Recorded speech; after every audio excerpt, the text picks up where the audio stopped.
you have just said that Raya, he might not be handed the player of the season because he's a goalkeeper, but he has done more than enough to be player of the season in the league. That's what you said.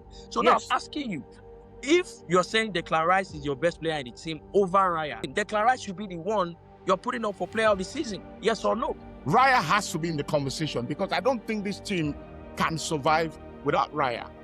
But because I know that goalkeepers, there's a certain bias against goalkeepers, and Raya is not going to get it, I think that Declan Rice, this team cannot survive this season without Declan Rice. So if you are telling me Declan Rice, pick Declan Rice and then pick every other person in other team. As Declan Rice had a better season than Bruno Fernandes. Bruno Fernandes is doing 15 assists, maybe 16 or 17 assists in a season. The record is what, 18 or 20? And you're telling me Declan Rice would win player of the season over that sort of player? Come on now, what are we doing here? No, but in fact, let me respond to you. In a normal season, you know, and the numbers Bruno Fernandes has turned this in, I could have even been more.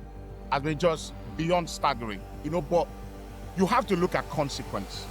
What is the consequences of the numbers he's doing? He's playing for a team that is trying to get into the Champions League.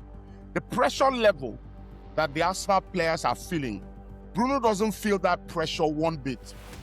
You're a liar. That's a big lie. I feel like at the start of the season, we found a way to install Arsenal as favourite. I didn't think Arsenal were favourite. I thought Liverpool were favourite. No. This is revision. This is I'm not saying that. I'm driving at a point. To find a way to get to the finishing line with that amount of pressure, with that amount of noise, the player of the season has to come from a team that has been able to do that. Bruno Fernandes has not been consistent all season. But in the last few months, since Carrick came on, Guy has been on another level. But the reality is that the consequence has to matter.